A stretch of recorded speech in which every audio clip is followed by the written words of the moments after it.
Welcome back. I've got Kevin McCarthy on the line. Kevin, how are you? I'm doing well, Michael. Thanks for having me on board today. How Oh, are you doing? I am awesome. Really looking forward to this conversation because it's really, really important because a lot of organizations are struggling with a lot of things and in this arena in particular. So, why don't you share a little bit about you and then we'll jump into the conversation.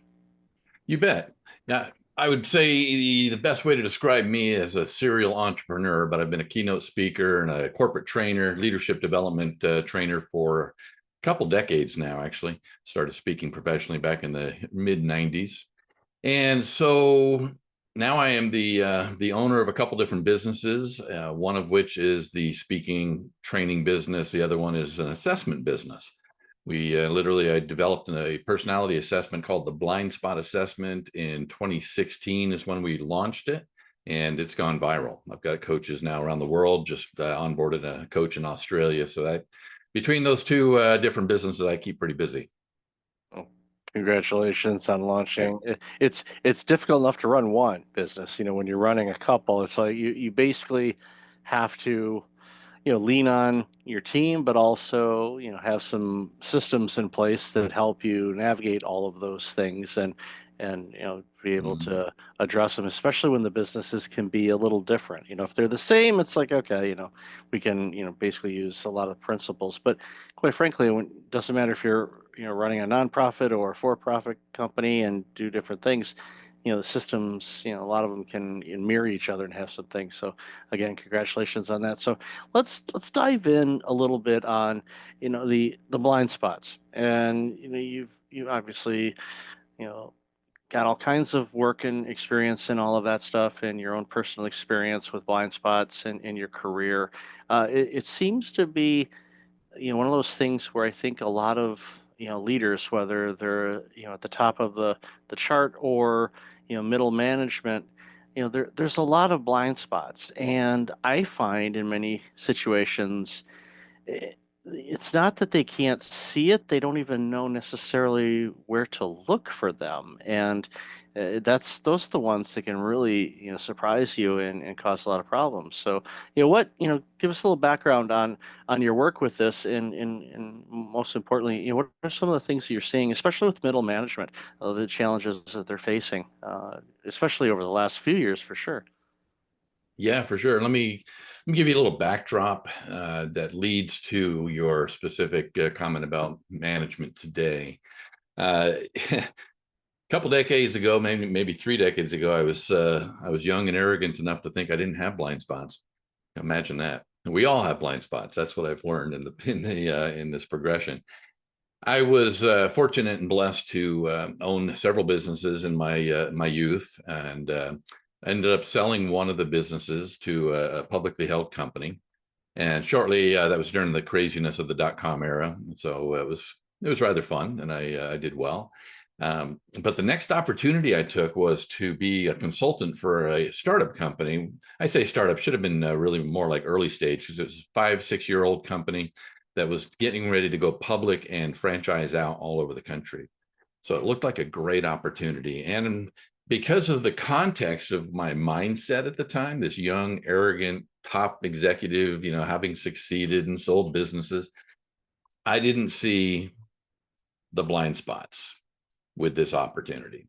What happened is I took this opportunity to become a consultant for 30 days. That turned into a 15-month consulting arrangement where I literally was working pretty much full time in the organization.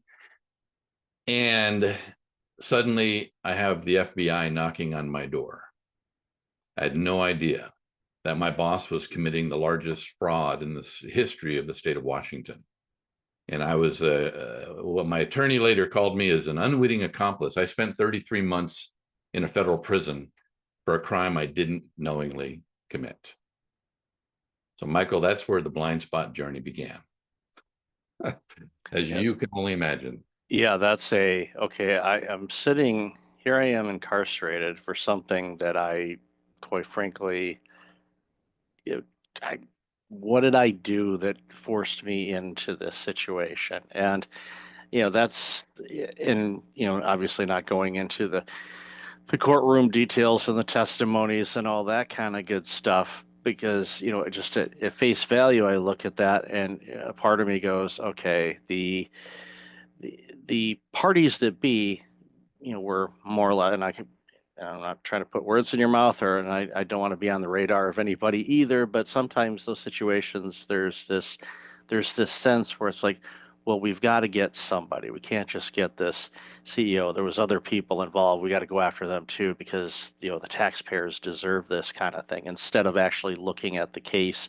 and what actually transpired and all that. But still, it's got to be one of those things where you're like, okay, 33 months is a pretty lengthy time to be, incarcerated for, something that you knowingly really didn't do. And it's a wake up call. And I think that's why it's so important for people to understand, you know, look at things. And if something seems, and of course, with that level of fraud, my hunch is, they did a pretty good job for a while of covering things up, but obviously not good enough because it got on the radar of the FBI, and if you get on their radar, that's typically not a good thing. So, Right. yeah, so you serve your time, you get out, and afterwards, I'm guessing during the time in there, you probably had a myriad of thoughts and emotions of what had transpired and what you were going to do once you get out and all that kind of stuff. Yeah. So a little bit more context, and just make sure we're really clear here. I didn't know my boss was committing a crime, but I still was guilty. I was an unwitting accomplice. I did what I did. There is a smoking gun. All of the details, which we won't go into today, but all the details of the story are in my best-selling book, Blind Spots: Why Good People Make Bad Choices. So no holds barred. You can get all the dirt, if you will, in the book. But to your point, is at the time, and again in context, I didn't realize what was really going on, and I had convinced myself, even against seeing red flags, that everything was fine. I rationalized, I justified things we all do in different circumstances based on how well we want to make ourselves feel about the decisions we just made, right? But that was the impetus, if you will, that yes, landing in prison made me ask a lot of very insightful questions that honestly I didn't have time to even think about as a busy executive, uh, such as who am I? How did I possibly not know what was going on?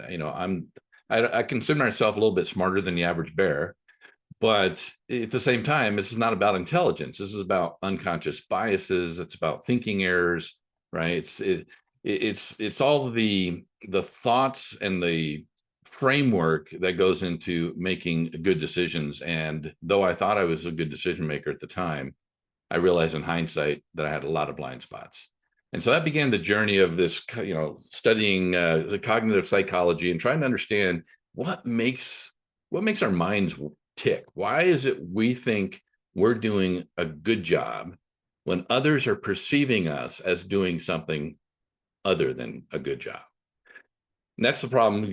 Now, to bring it fast forward to your point on middle management or management in general, if you think about it, Michael, most managers, most people get put into supervisory management level roles were first subject matter experts or very successful individual contributors. And so leadership looked and said, hey, this is a great opportunity to promote this person into management. And they're great at their job. But what happens is we tend to neglect, we being organizations globally, we tend to neglect training that level of leader into what it takes to actually be a people leader, to how to think clearly, to how to understand and intuitively build relationships, and how to work with people who are very different than that person, right?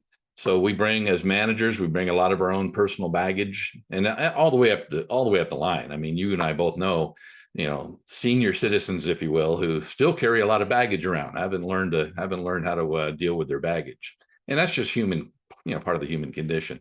But as managers, it's so important we recognize that I might be really great at my job, but I really need to learn how to lead people effectively. And that's what's important. And even with, you had mentioned, the baby boomers, the number of generations that are in the workforce now. So you're, middle manager or all the way up to the executive, you're dealing with all kinds of different backgrounds, experiences. We're, a global planet, so there's a very good chance that your teams are going to be made of people that, may have been born outside of the United States. So you've got the dynamics of that, and you throw all of that in the mix, and as you said, you're a subject matter expert. You're really, really good at what you're doing, and you're leading a team that does that. But how are your people skills? How are you able to understand and communicate with people, and seeing things from their perspective? And we see it all the time where managers are seeing one thing, and the team that reports to them sees something else. And if there isn't a pathway to hammer out the differences, and bring awareness to it, that again, that can create blind spots, every day. You have Mhm. your existing blind spots, but depending on how your team operates, you could be creating new blind spots, every day or every week. And that can really cause havoc for organizations. And, we see it in the stats, the number of businesses that close up year after year just continues to increase. And sure, maybe consumer sentiment, and, people aren't buying as much. That's a component of it, but in many cases, it's just that, the management isn't keeping in tune with their people. They're not retaining them, or there's constant turnover. So there's this churn of uh, new people coming in, knowledge loss, and all of a sudden, the products and service you offer start to decline, and your customers notice that really fast, and then they decide to go somewhere else. And then next you know, you're going, how do we do with all this? Looks like we're either going to get acquired, or we're going to have to shut things down. And we hear about that all the time, and it's preventable in most cases, just by solidifying what your leaders can do, getting them the necessary training. And obviously, the work that you do is critically important, because if you don't know about your blind spots, you don't want to have happen what happened to you. A very extreme situation, but there are other situations too that could cost, businesses their livelihood for sure. So true. So true. So going forward, in the work that you do on this, what are some, I don't want to say is there common blind spots, because I'm sure there's some similarities in the work that you've done, but do you see some commonalities with how people approach things? And I know, again, with kind of a narrowed focus a little bit on the middle management, because they're kind of the center of things. They're reporting up and getting direction from above, but they're also navigating their teams to deliver what they need. Is there some common things you see time and time again with the organizations you talk with? There's a number of common blind spots, if you will. And that's sort of one of the main reasons that I developed the blind spot assessment many years ago, almost a decade ago now, and then released it in 2016.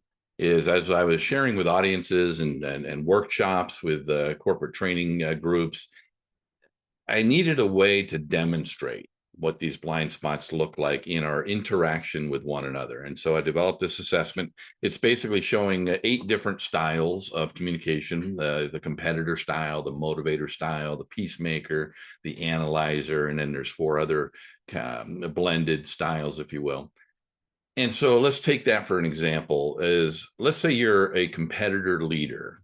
It doesn't matter whether you're the executive or whether you're brand new into leadership, but your temperament is that competitor. Describing a competitor would be the type A driver: get them done, bullet places, punchlines, quick. I got places to be, people to see. I'm going to drive fast, drive forward, and move us toward success. That's the competitor mindset, if you will, the temperament. And if you're working with a peacemaker, peacemakers that more steady, even keeled, people oriented, teamwork oriented type person that are really good at what they do, but they're slower paced than the competitor. They're more even paced, if you will, and they like more of the details, and they like a little bit more guidance. They don't want just bullet points and punchlines. So what happens when a competitor goes in speaking with a peacemaker and says, here's the projects at hand, and here's what we need, and here's the deadlines. Oftentimes the communication is the way the competitor likes it. It's fast, it's bullet pointed, it's here's the deadlines, I'm moving on. You got it? And the whole time, the peacemaker's communication style is slow down, help me understand each point as we go through. And I'm not sure if I can meet those deadlines you're imposing on me. Let's talk about it. How important are they? Okay, I can meet that, or I can't meet that. In other words, they want to have a collaborative conversation, not just be quote unquote barked at, if you will. And so when you have these two different, very opposite communication styles, and you're not aware, you're not paying attention. These are the real keywords that we talk about. If you're not paying attention as a competitor to your temperament and then understanding the temperament of the other person you're trying to communicate with, you're simply not going to communicate effectively, because they're not going to receive the information that you want to get across in a way that is meaningful to them. And that's really the key. And the difference between this is what I call the perception gap. So we tend to perceive ourselves in a positive light. We perceive, and I can say, generally speaking, we're all good people with good intentions. Yeah, maybe except for the psychopaths and sociopaths, that's a different story. Hopefully those folks don't work in your organization, right? But nonetheless, we're good people with good intentions. And so the competitor, as a good person, has good intentions to get the things done, get the job done, get the tasks, met, and the deadlines met. But the perception of the peacemaker can easily be, what a bully, what a domineering personality. Well, I mean, I can't get a word in edgewise. I mean, he or she doesn't really care about me. I'm just a means to an end. Right. So it's this, I'm a good person, but other people think I'm not, perception gap. And that's where we have to start learning how to bridge that gap. And those are some of the blind spots we're talking about. It reminds me, and actually, this was a report that was just released earlier today from Gallup. Every year they do an assessment on employee engagement, and that number has been dropping over the years. And the Mm. latest report from this morning, I haven't read it, but actually it was on an interview earlier, and the guest had already opened it up and devoured it. But basically, they said that employee engagement is currently, from their studies, is currently at 21%. So that means almost 8 out of 10 employees in organizations are not engaged. They're there, but they're not. And in a situation like you just described, with you have somebody that's direct bullet pointing you, I need some help on this and fleshing out and some details, and that type A personality doesn't want to spend the time. They're usually when they're in there, they're thinking about 16 other things that they're working on right now. So they're there and they go, blah, blah, blah, and they want to just be done with it. Understanding that, okay, you're just going to figure it out. And then when it doesn't get done correctly, they get mad because it wasn't done right. And it's like, well, you didn't give them the information that they needed in order for them to do that right. And what happens in situations like that is there's only so many times that that manager is going to go to the well with that upper manager, and finally they're going to go, you know what, I'm not even going to bother meeting with them unless I absolutely have to. I'm going to get their emails, I'm going to do whatever they say, I'll reply back to them, say, this is what I'm hearing, is this correct? And even if they don't respond back to it, it's like, okay, well, you know what, I'm just going to do it to the best of my ability, knowing that they're going to yell at me, and I'm just going to go whatever. And what happens then is the products and services that that company makes starts to decline. Your customers start to suffer. Your teammates also start to suffer because they're like, this place isn't fun. And all of a sudden they start leaving. And then next thing you know, you've got a big turnover problem, and the leader's like, why is this going on? I can't find good people. You had good people. Right. You treated them like garbage, and they left. So it's and I and again, with the work that you do on this in blind spots, how have you seen success? Because I know it's not easy. How have you seen success in opening up the eyes of those type A personalities that don't want to spend an extra minute or two to be clear on something? What are some things that you've been able to help them with? Because I know it's a common struggle that a lot of organizations are dealing with.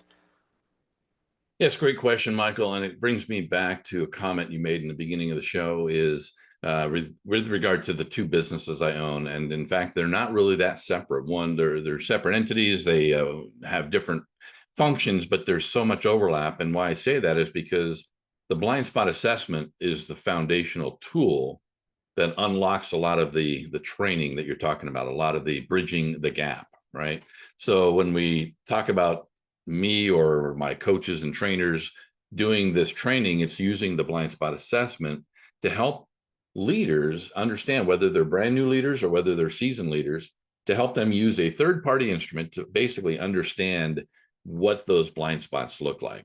So it's the blind spot report. It talks about strengths. It shows your potential blind spots. And one point about that is that all of us bring great strengths to our organization, whatever they are. There's no right or wrong temperament. There's no good or bad temperament. We all bring our strengths, but with those strengths generally is an equally opposite potential blind spot. For example, that competitor again. The common blind spot, if you will, with a competitor is what we call bulldozing. So their strength is get her done, but that get her done can be perceived as and can cause problems because with this idea that they become bulldozers.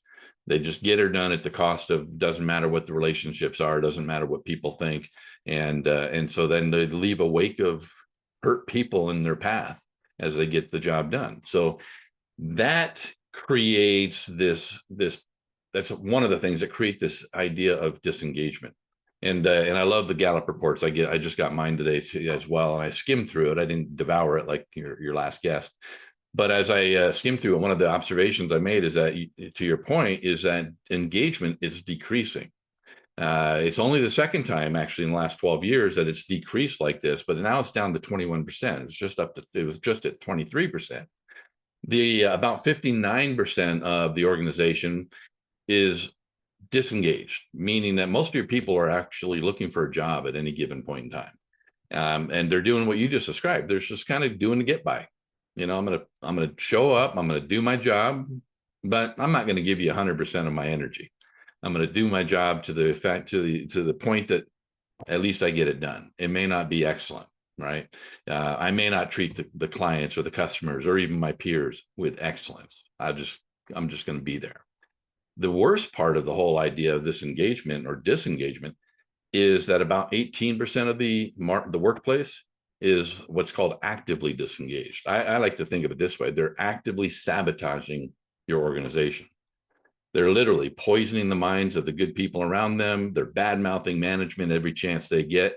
And it's just a matter of time before you let them go, or they're just going to walk out and take people with them if they can help it.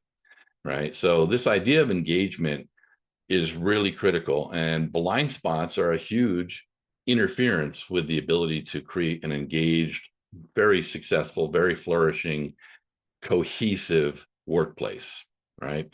The other interesting point that this new report from Gallup brought out is that managers are hugely affected right now by this decrease in engagement. So they're a big part of that decrease.